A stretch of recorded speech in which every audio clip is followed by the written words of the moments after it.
Okay. All right, so I'll do a quick recap of what we did last week, and then I'll talk about what we're going to do this week today. So last week we had office hours, and we had a few patrons come and ask very good questions about podcasting and where to find audio. So we've put that, the response, Martha's kindly uploaded that to YouTube, and so that's been emailed out. So if you want to have a look, you can have a listen and get some more tips and tricks from there. We've also updated the resource guide to reflect more information about podcasts as well, and resources where you can find the free audio that we mentioned in last week's session. But this week we will be covering the post-production aspect of things. So if you remember, in the first week we covered pre-production and production, pre-production being the planning stage where you think about what you want to do and you think about how you're going to do it, and production being the recording stage where you use your camera or your microphone to record either the audio or the visual aspect of your project. This week being post-production is where you turn all your raw bits and snippets into an actual story, turning it from a whole list of files with numbers into something that either is informative or emotional or draws people into a story, whatever that project is. We will have a section in the middle for Martha to tell us all about how she edits. Editing is a different process for everyone because everyone is creative in different ways, and the way your brain works is going to be different from another person's. But Martha will share the way she does it, and we'll spend some time exploring the skills that are involved in that. And then we'll take a break for water and human necessities. And after that, we'll talk about finding more resources where we can continue learning about the skills that you're building throughout these weeks, talking about Creative Commons, and then we'll close out the workshop. And so a question from us to you: what have you done regarding videos or podcasts or learning about it over the last 2 weeks? Well, I honestly haven't done anything, but I've been thinking about it. I've been thinking about projects, and like from the first session, I just started to think, more broadly. I think I said and I mentioned that I wanted to do some podcasts on or video casts on conflict resolution and somehow bringing that into my classroom. But I don't know, I kind of wanted to branch out into more of a sort of a hobby thing. And a friend of mine and I were thinking of making, like, just for ourselves, video podcasts on cooking. Like, we wanted to do some cooking stuff, but we haven't done anything yet. That's quite topical. You'll see an example of something quite similar soon. Oh, okay. So I've been having fun watching my son make a video. So she was so proud with the Flip-a-Clip app. And I guess I don't know if you have to pay extra to get this logo off or if it just stays on there. But yeah, he just made that using his fingers and just having fun with it. So I have to figure out how to put on it. That's pretty brilliant. But he's like, yeah, it's good research. He's so proud, and I'm really proud because this is like a lot of work for him to do. So I just want to help him out, and spend more time with them. It's a little project we can do together because we used to do stuff at the Boombox together. So I'm like, okay, this would be nice, a step, forward. If he's comfortable sharing the videos, he can always send them through to the Skokie Library social media team, and they'd love to see it and share it with everyone else in the entire Skokie community if he's okay with that. So, like, the kids are into this, like, Trevor Henderson, like, scary stuff, and I'm like, yeah, maybe if he does something that's not scary, we could share that. That'd be great. I'll do something not scary. But yeah, it's a big thing with the kids now. I'm like, oh, he's teaching me about all the scary monsters. And during his remote morning classes, it's like everybody knows who these scary characters are, and I never heard of them. For me, what did I do in the last 2 weeks? My brother said that he doesn't want Christmas presents for his kids. Instead, his kids want me to make a video for them about airplanes. So I filmed a couple of snippets on Sunday morning of me watering my airplanes. I haven't done anything else for it yet. But yeah, just that. So it seems like we've all done quite a lot of things over the last couple of weeks. We're working at our own pace and doing different things. And so now we're going to move on to what do we do once we've recorded all of our video files and audio files. And Franny's going to talk about all of these things.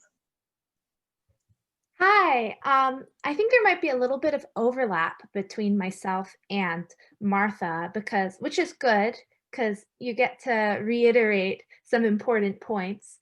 But the first thing I wanted to talk about with getting started editing was the file management, because you will come away from filming with either some audio files on your phone or some video files. And it's really important. I just wanted to give a little reminder, just as someone who has lost files and not had backups, which is an incredibly frustrating experience. So saving backups is a great thing to do online, using maybe a cloud service like Google Drive, or even emailing something yourself, or even a physical backup like using a thumb drive. And also it can be really useful, especially if you get really you start making multiple videos. You'll notice like a lot of the files will be automatically named the same thing, like MOV 1, 2, 3, 4, 5, 6, 7, 8. So just kind of getting into the habit of renaming your files, and maybe even like using the same style of renaming them every time so that it's easy to search for. This is kind of the way I name my files. I like to put the date on them, which is how I find things. And also we just kind of wanted to talk about some of the editing programs that we use. I mean, there are so many great editing programs out there, so feel free to explore. And we have more information about this in our resource guide, which I believe Rick will be resending after the workshop. But Adobe Rush is a favorite of myself and Michelle. The mobile app is really good and free. It's nice for making short videos, and you can edit on your phone. Martha's going to be talking about DaVinci Resolve, which is a software that she has a lot of experience using. And I like Audacity, which is a audio editing desktop software. And we've got some resources about learning Audacity in the resource guide.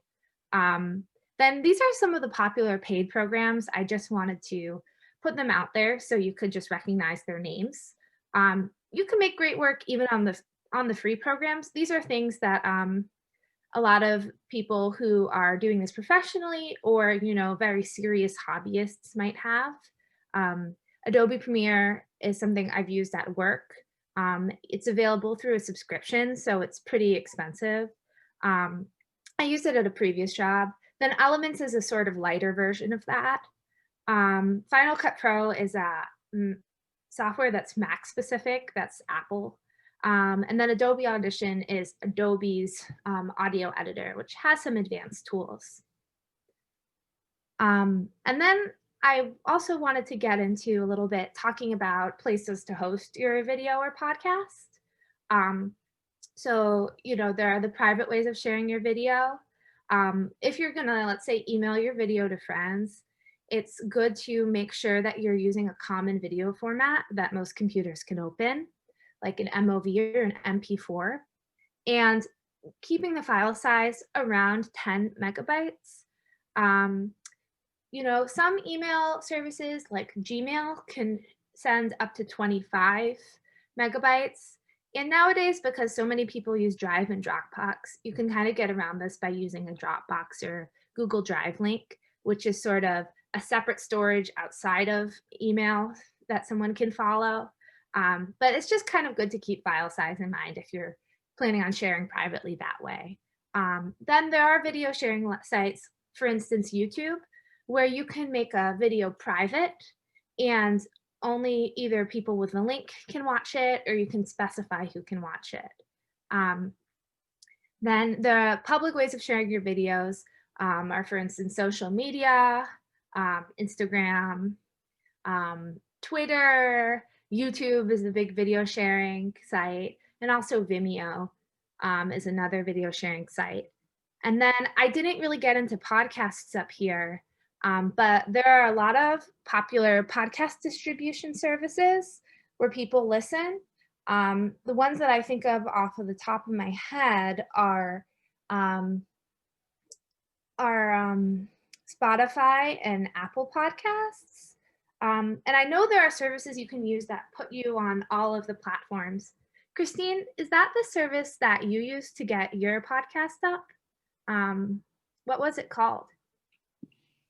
Oh, so I just host it on my own website and I just pushed it out to each individual platform. Okay, so that was, so you went to each site and put it out there. Like, Yeah. okay, cool. Yeah.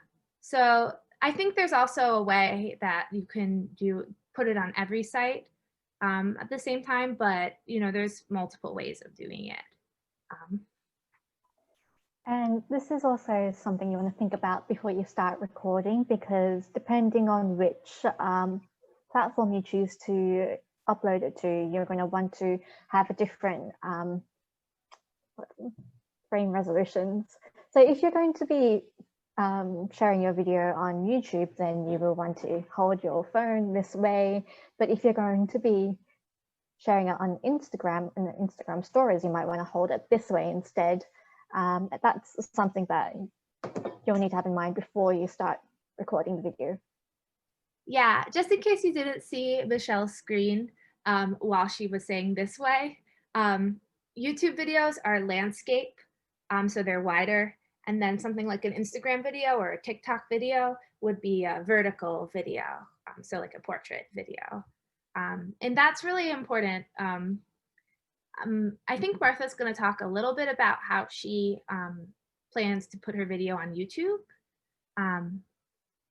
So What about, sorry, I have a question. What about shooting it on like an iPad?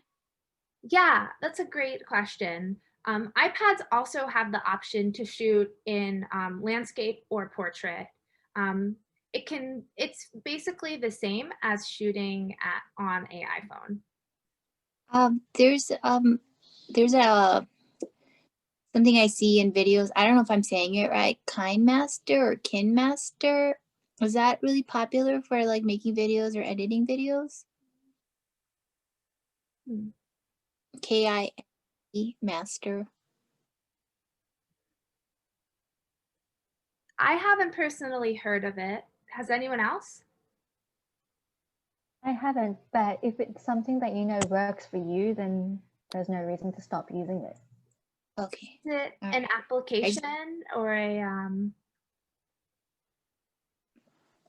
There are like a lot of videos that my son watches, and you know, it just says it like right in the corner. Like maybe that's the app they use to make it or edit it or something. Yeah. Like how some videos are. So I was just wondering if you're familiar with that one. And if it's easy. I'm not familiar with it, but I think that's also a good way of finding apps to use, is to see what the videos you watch are using. So that would be cool to look into. KineMaster. Okay. Is that how you spell it? Yeah, but I don't know how to say it, but that is how you spell it. Yeah. All right. I'm gonna hand over the floor to Martha, who's gonna talk about the process of editing her video. Would you like me to go ahead and play this, or would you like to preface it with anything? Why don't you just go ahead and, so this video, somebody had asked me, how long does it take to make a video? We had a real deadline. And so we shot the video part in the afternoon. She recorded the script, wrote the script out, and then recorded the video in about half an hour. And I made the video, edited it in about an hour. So this is, and had to make a, I'm sorry, we had to keep it under a minute because it was going to be used on Instagram. Okay, go ahead. Ice cream is not only fun to eat, but it's also fun to make. I'm using 1 cup heavy cream, 1.5 tablespoons of sugar, a few dashes of salt, and also a dash of vanilla. The vanilla can be switched out for any other flavoring of your choice.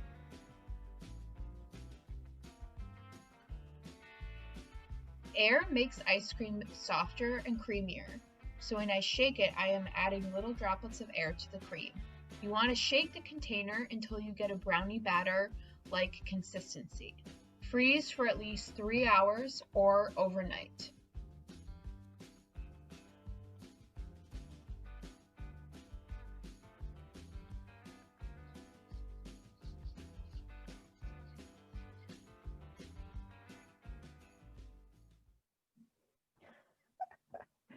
Yep.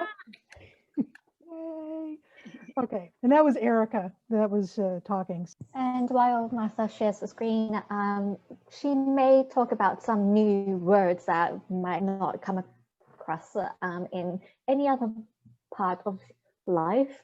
And so if you do encounter some words that you're not sure what they mean or new vocabulary, you can either write them down in your notes or write them down in the chat, and then we can spend some time afterwards going through those new words and making sure that you're comfortable with them. So before I start talking, and while you have your ears fresh, the new buzzword that people are talking about in making movies is accessibility. And basically, if you start out with really good design from the outset, then it's much easier to, when you're editing your film, to make sure that you got everything incorporated. You want your clear audio so that people who perhaps don't have good hearing can understand what's being said. You know, the people who are speaking have very distinct from the background. Really good contrast. I don't know who's seen the Batman movie, but that was like all shades of black. I couldn't tell what was going on, you know, because I had an old TV. And then I recommend leaving the bottom margin of your video free for closed captions, because a lot of movies now people are putting closed captions on. And then this is also something interesting. I saw that if you're doing hashtags, go ahead and capitalize the first letter in the word, because then a screen reader for somebody who is blind can understand what's going on. So with fresh ears, that's what I'm going to say about accessibility. To kind of pony on what Franny was saying, we're going to get ready. You gather all of your assets. That's the fancy word, assets, to put them in the folders. You can group them by type, and it's like one folder with all the videos and one folders with all the audio and such. Or, you know, if it's small enough, just put them in all in one. If you're doing it on your phone, you might want to star or heart, depending on what kind of phone you have, so that you can find them when you edit them in your video. Give them a good name. These were all the ones that I used for Erica's project. And you can kind of see, I went with the default name, but I do like the idea of giving them better names, easier to find. Then you decide your style up front, and that's going to be like, what fonts will you be using so that you can be consistent throughout your film. If you have a color palette, if you're going to be using, there we are, any transitions that you're going to be using. And you're going to want to identify up front any reusable assets, like a title sequence, especially if you're going to be producing a series. So I think one of you was thinking about, if you're doing like a cooking series, maybe you're going to want, cooking at my house, you know, that kind of a thing. And you'll use that intro for every video. You only have to do it once and then just put it in. So kind of think through that. What can you reuse from each film that you're making? And then what is a video editor? And a video editor will, hold on, it'll know where all of your assets are. It'll display a timeline of some sort. It'll use a trim or a blade, usually they'll call it one of those, to make precise clips of your frame, of your videos. It'll offer you transitions of some sort, either smooth or fancy, and it'll render, there's another magic word, or create the movie and make it ready to share. So render is when it actually takes all the little bits and makes it into like an MP4, and that's what you'll be able to upload to YouTube. Other fancy words that I think you should be aware of is non-linear editors will allow you to do some from each and kind of go back. So like say if you want to work on your video for a while and then you want to say, well, let's fix the sound. And then you want to go back and work on the video and like maybe work on the color, then that's what a nonlinear editor will do. A linear editor says you have to do all of the editing first, and then you can work on the sound. So nonlinear allows you a little bit more flexibility. And it also, if you get really good, can allow you to do a teamwork on it, allow multiple people working on the same film. A non-destructive editor does not mess with your original files. So if you decide that you want to go back and add a bit more from something, you can just push the slider. You don't have to go back and pull in the original source file. That was one of the problems with iMovie when it first came out, is if you trim something too tight, you'd have to bring a whole fresh copy in, and that was kind of a pain. And it can archive your projects. So, you know, if you've got one project on your computer, that's not a problem. If you have 40 projects on your computer, you're going to start running out of space.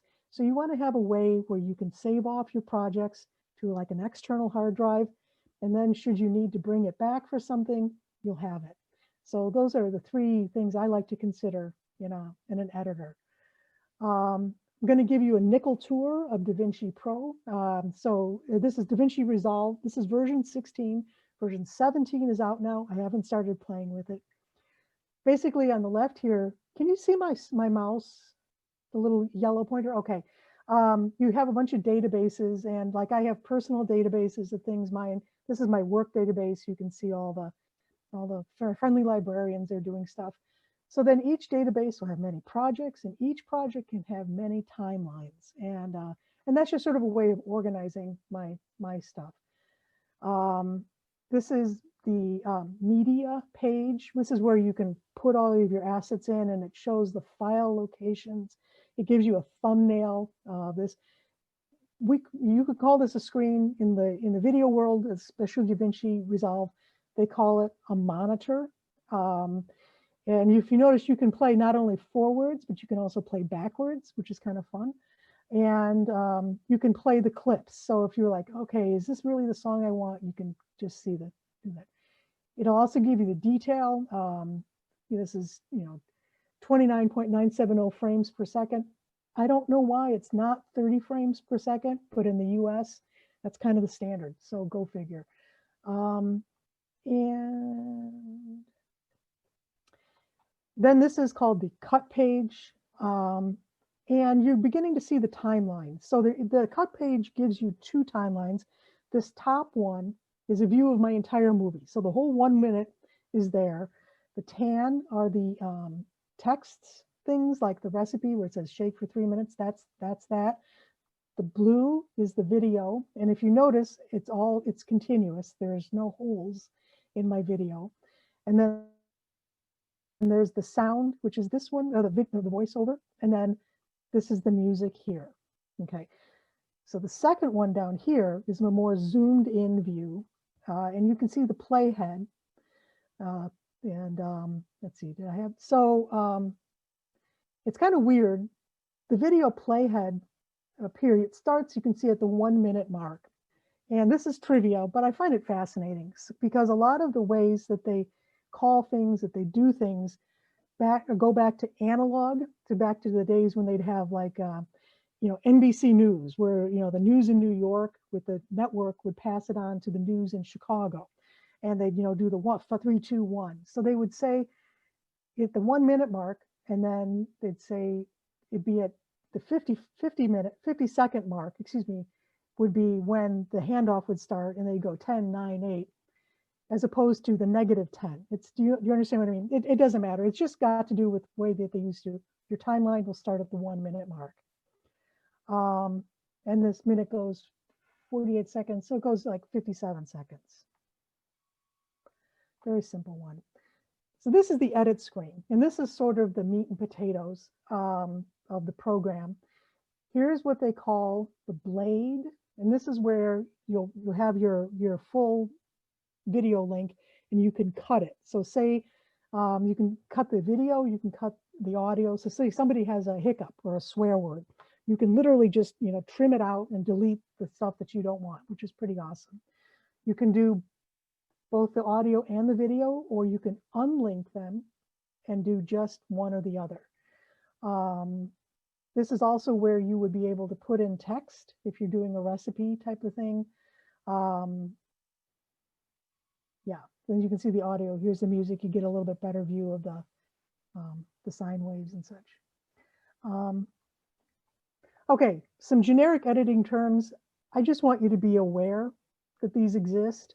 You know, you'll have the 3 different ways of putting in a clip. You can insert it into the middle, and that'll push the 2 apart that were there. You can overwrite it, and it'll just do a swap, or you can replace it, which is the same as overwriting it. But if you've done any transitions or any other color corrections, you don't remove that. So that's just that. Ripple edit, ripple delete. Say you want to delete something that's in the middle of a timeline. Do you want to leave a big hole, or do you want everything to smush up? Those are just terms that that they'll just throw out in a YouTube video, and you're like, wait, I don't understand what that means. That's just very simple. And I have an L and a J cut. Let me show you here. I've got a lot of Zoom videos where the audio will change speakers, but the camera changes in like a second afterwards. So what I do is I trim the video after the audio so that it's smooth. And that's called, this one is an L cut because it looks like an L. And it's also an interesting way to make your videos a little bit more interesting without adding any special special effects. It's just a different way of, and I think once you know that a J and an L cut happen, the next time you watch some quality drama or something, you'll be like, oh, that's a J cut. Oh, that's an L cut. It's just like you start seeing them everywhere. And that's kind of the interesting thing about video editing, is that you just become more aware of what you're watching on TV. Your transitions, you can just make transitions like speaker 1, speaker 2, or you can do like a blur. Very fashionable now in rap videos are these amazing twisty things that you can do. It depends on what you're going for. At the library, we tend to be a bit more conservative. And what you do is you would just basically click on something across the wall and pop it right there. And that's your transition, and it looks nice.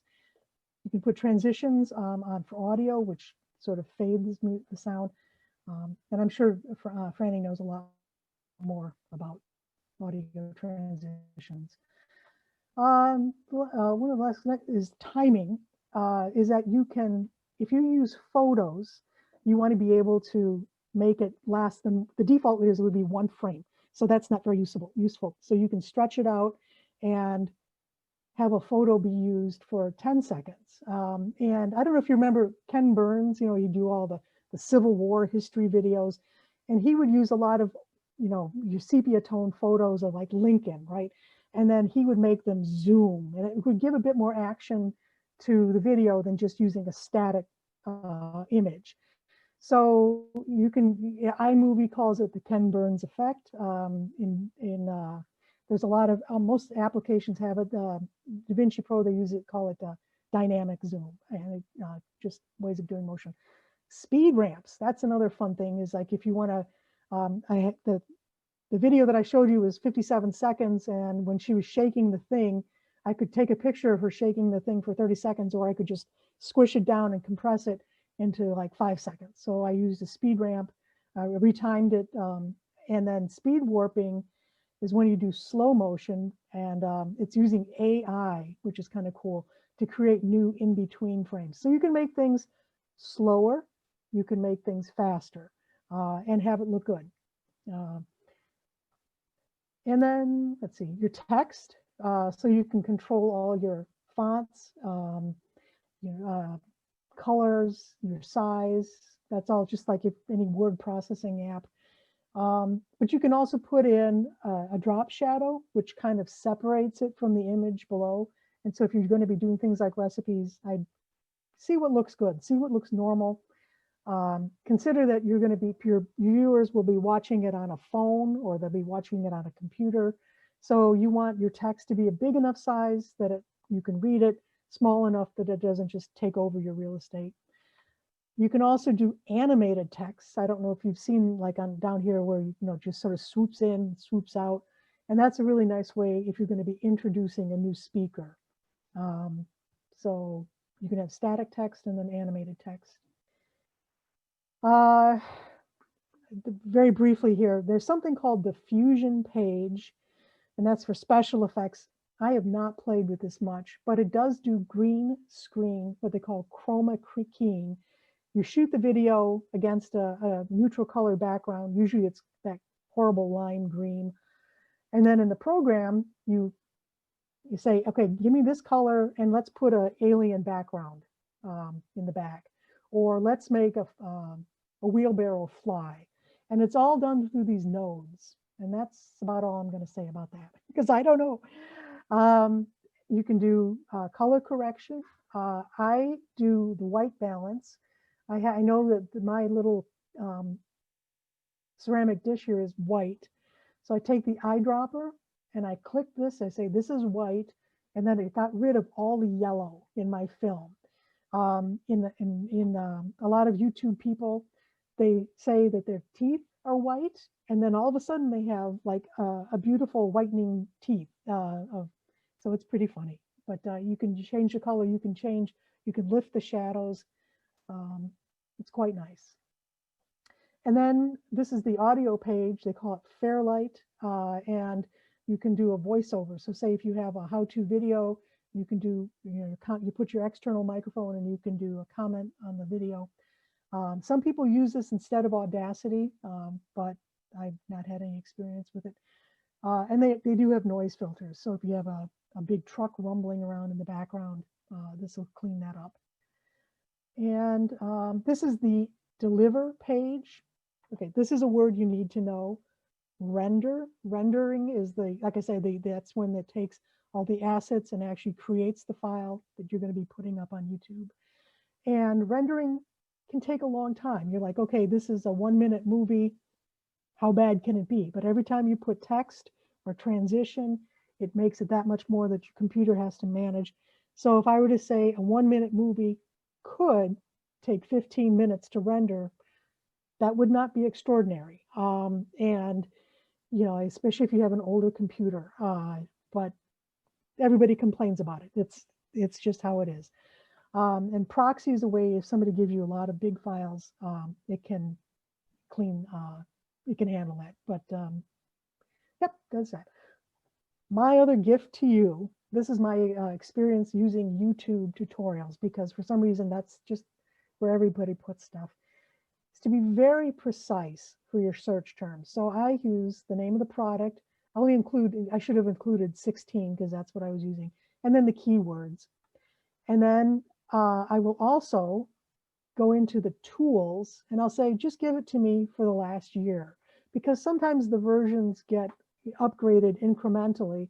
So version 16.1, the controls might be different than 16.3. And you'll be looking here on the middle and know it's going to be on the right. And then you're like, okay, that's where that is. So I even go ahead and I fix the tool search.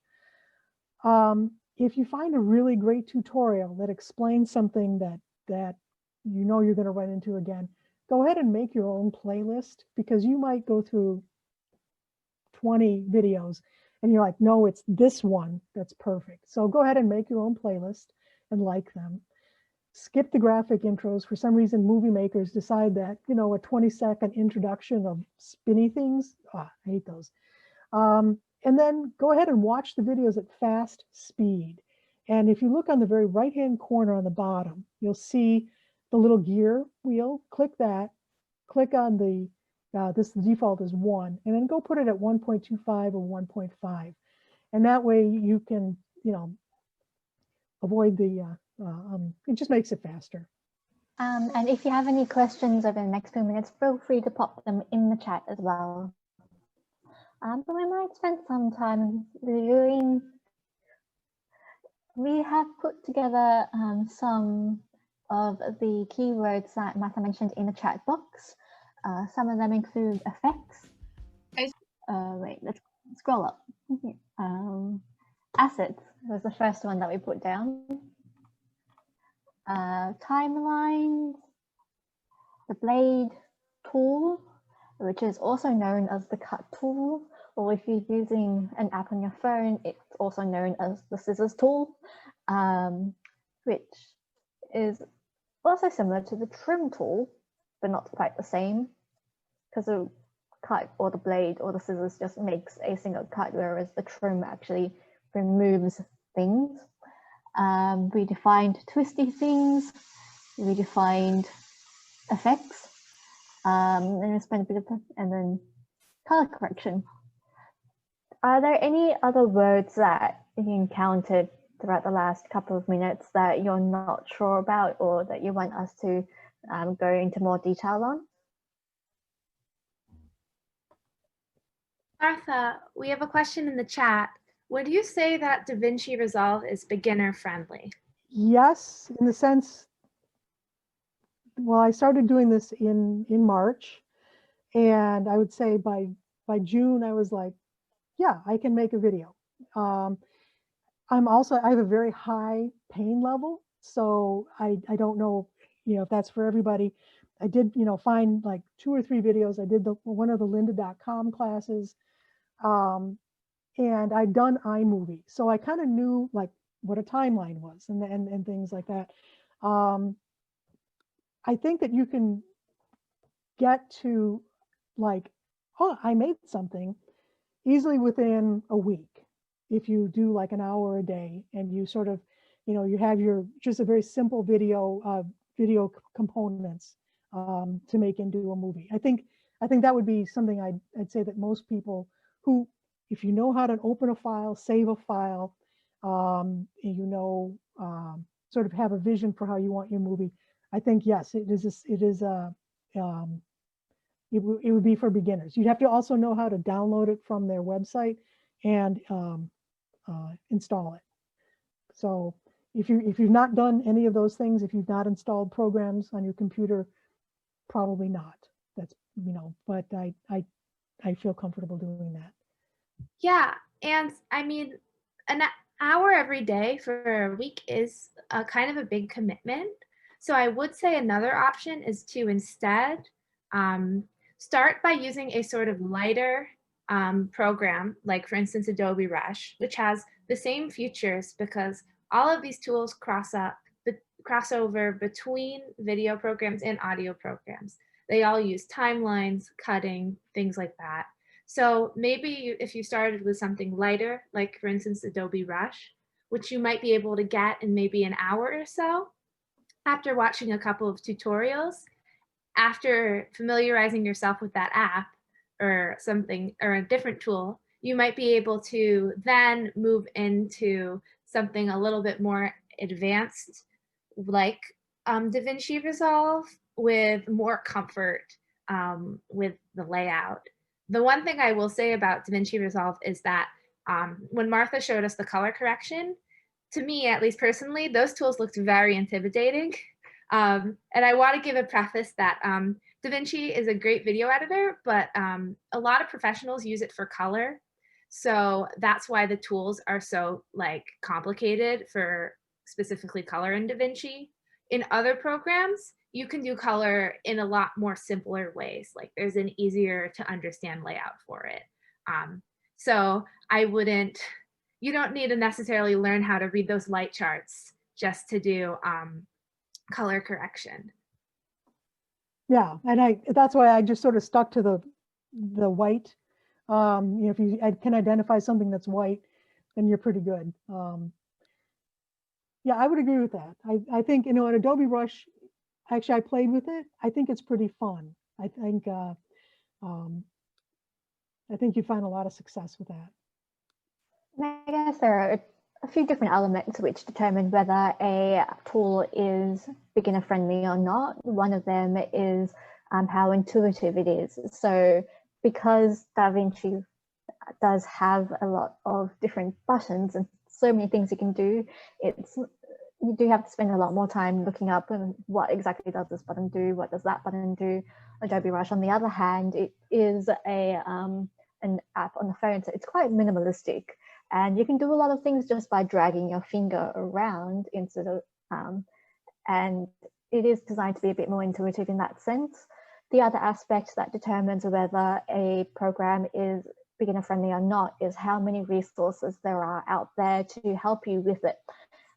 So Adobe Rush, for example, has a tutorial that plays immediately as you open the program for the very first time, and that tells you how to do things. A number of other programs have that as well, but then for programs that are more popular, there will also be forums and tutorials and YouTube videos online that you can look at, so that if you're stuck with anything or you encounter a problem, then you can always look up that solution and find other people who have the same issue as you, so that you don't have to muddle through the problem by yourself, and you can always rely on other people on the internet to help you get through that issue or to help you learn how to do anything, even the most simplest of things that a professional might consider to be too obvious. Yeah, you want to make your movie. You want the product, you want the end product, and I think that's valid. Yeah. So now we're going to talk about, oops, went a little bit too far ahead. That's the problem with being on Zoom and managing the slideshow. It's tricky, so many windows. Anyway, so now we're going to talk about where to find more resources. As Michelle said before the break, you know, working on a video or audio program is not just like you alone with the application. It's always great to have a resource, whether it's a video tutorial. You know, I'm constantly opening up Google and looking things up, as Martha showed. So we kind of wanted to talk about some resources that are available through the library as well. For instance, this will take me to lynda.com, which is a really amazing resource. I used this a lot when I was in university, and you can get it for free through Skokie Library. Just to go back, the page that has Lynda, the link, if you go to the main library website, you can see that it says up here under resources, online training and tutorials. And this is the login for Lynda. You need a library card for this. So it's, I know my library card number by heart. So this is Lynda. It's really great. They have all sorts of programs. So from like video editing and audio, they even, if you kind of need to do some sort of like work training, they have Excel and all sorts of different softwares that are used in different fields. But we have on our resource sheet a couple of Lynda courses that we recommend as sort of beginner courses if you'd like to take one. For instance, one I just have up here because it's in my recent history is the podcast production course, which walks you through the basics of making a podcast. I haven't taken it yet, but I probably will. It's really cool. I've skimmed through some of it. So that's a little bit about Lynda. One thing about Lynda is that it does go into a lot of detail about different and different software, but it doesn't have all of the software options on there. So for example, Lynda does have really good tutorials on Premiere. Adobe Premiere Pro and also Audacity, but it doesn't have a tutorial on Adobe Rush or other programs that might be out there but aren't quite as popular with professional filmmakers and professional podcasters. In those cases, that's where you'd want to go to YouTube instead to look for those tutorials made by slightly less professional people, perhaps, but there's still going to be really good tutorials that will give you a step-by-step breakdown of how exactly to edit a project within those programs.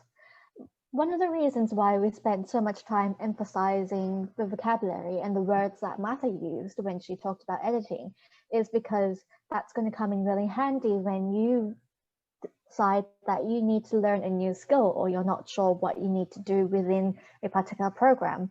Because what you can do is you can type into either Google or YouTube the name of the program that you've chosen to use and that particular skill that you want to apply within that program. The words for it may differ slightly between programs, but the general concept is always going to be the same. And that the thing that differs between programs is what button or what keyboard command you might use to do that thing. But so as long as you know the name of the concept, you should be able to type it into Google or YouTube to find out how other people might do it. And you know, Franny and Martha mentioned some tips about learning, either speeding something up if you want to, or slowing it down if you need to. What I do is, in the case of Linda provides a transcript of the entire video at the bottom. So sometimes I just speed read the transcript instead. And that for me is faster than watching the video, even on fast speed. So that's what helps me. It's not an option, unfortunately, on YouTube most of the time. And YouTube's not great if you need captions, but that's not much we can do about that. Yeah. Yeah, captioning can really vary on YouTube from creator to creator. Some creators are really great at it, and some creators use the auto-generated captions, which are sometimes garbledy-gook. Martha is shaking her head in disgust at auto-generated captions. Another thing I wanted to mention was books. The library in our collection does have books about some programs. It's a little bit of an older school way to go, but if you are someone who likes to hold a physical book and you've decided, I'm going to learn Adobe Premiere or Final Cut Pro, having a book around might be something that you might like. I do also want to mention that a lot of the content of these books is online now. You know, Adobe or Apple used to, more in the earlier decades of the 2000s, every year put out a new book when they released a new version of their program called, you know, Final Cut Pro 13. But, you know, now as people are sort of moving away from that style of learning software, they've started putting more of that content online.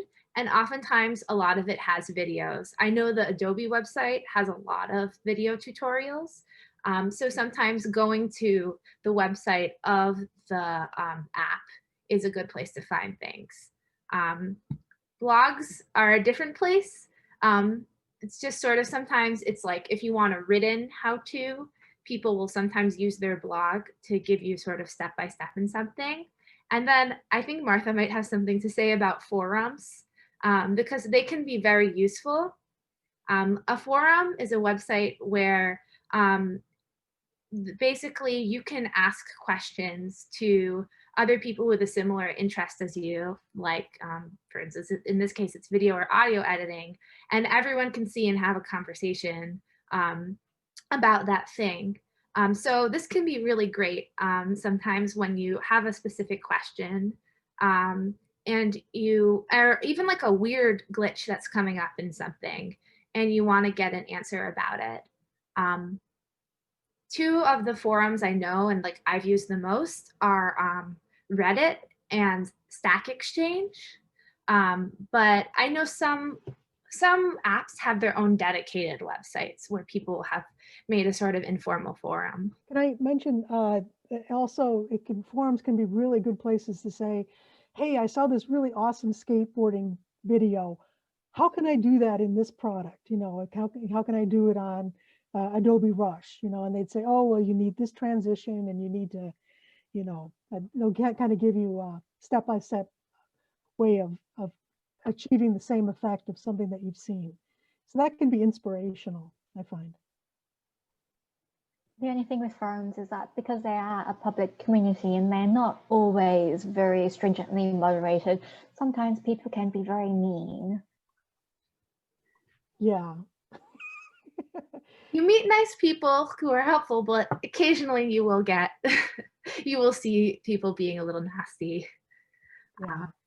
Earlier on, I think we were talking about getting royalty-free music or even royalty-free images to add to your videos. And there are a lot of websites that offer this. I've got a whole list of them on the resource guide specifically for music. But I think what's really important when you navigate free resources online is to be familiar with the Creative Commons copyright, because this is what most content creators use to share their work online. And you can even make your own Creative Commons copyright on something that you make. It's not like a formal legal process. All you need to do is sort of use the proper terms and claim ownership of the thing. If you have ownership of something, like if you make a video and then put like hips don't lie in it, you can't really claim Creative Commons copyright because that song, you would probably have to pay $1 million to license that song for your video. But if you make a video and you use royalty-free music, then you could claim Creative Commons copyright. So for instance, here are all the terms that are used for Creative Commons. There's attribution, which allows someone to copy and use your work. So let's say you're looking at a song and it says you can use it with attribution. That means that you can do whatever you want to it as long as you credit the creator. Oftentimes people do this at the end of their video.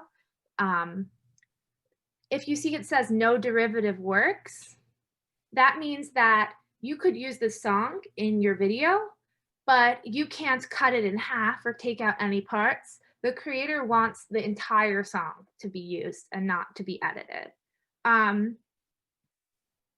So share alike means that someone can distribute your work under the same license of the one that you have chosen for your work. So that means that if you use the royalty-free music and it says share alike, that means that your video has to have the same license as the song. This is a little confusing, but if basically someone says, you can share it, you don't need to attribute it, you can make derivative works, you can use it for commercial uses, for a piece of music, and it says share alike, that means your video also has to be something that you can use, someone else could take and use without attribution and edit and make derivative works of. So that's something to keep in mind. And then the last one, which is really important, is commercial versus non-commercial. So let's say you're making a video for your business. There might be certain media that you can't use under Creative Commons because it says it's only for non-commercial uses. So on the left, you can kind of see the different Creative Commons icons. You can make your own on the Creative Commons website and download it if you want to put it in something you make. And what I would say is that these terms can be a little confusing. And so the Creative Commons website is really good to go back to if you see a license that you don't really understand. It's easier for me to just ask rather than type. But like, you know, there's some really popular songs that I hear in videos. But if you like change up the songs a little bit or just like add maybe just a few seconds to your video, would that create a problem? Just from what you know offhand. I think offhand, technically, legally, you might be able to get away with a couple of seconds. But if this is a song you don't have the license for and you can't license it, like a pop song, I would just avoid using it in general and mostly stick with royalty-free music. There are some, sites where people upload that are not as carefully moderated, so people might get away with using songs that they don't own.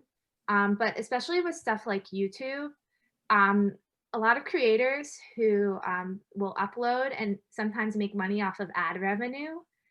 If they have a song that they put in there that they don't own, even if, let's say, like Fly Me to the Moon is playing in the background, like while they're talking, because their mom is playing it in the next room over, it's happened that people have gotten their videos demonetized because of that.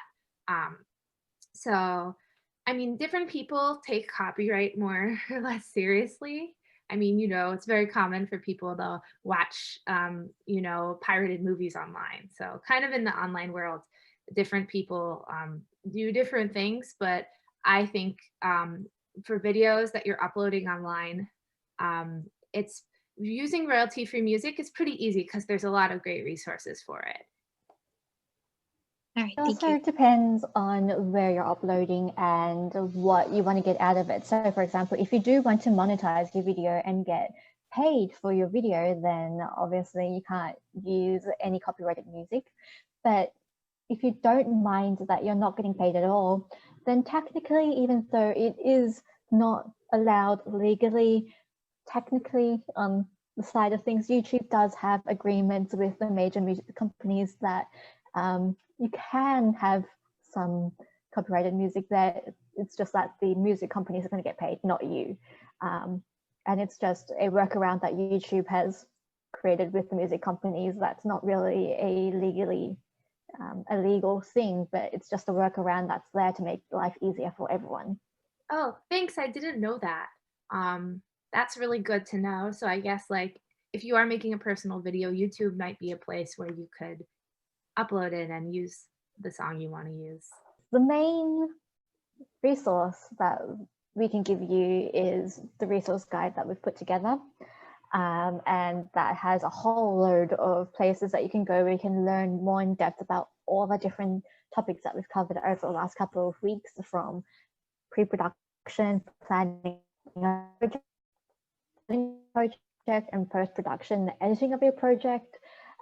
We have spent a lot of time talking about those things at a very high level, but if you really want to get deep into the details, the resource guide is a good place to start, and you can find links to videos, websites, and other kinds of resources where they will take you, and they'll spend hours or taking you through the details of those things.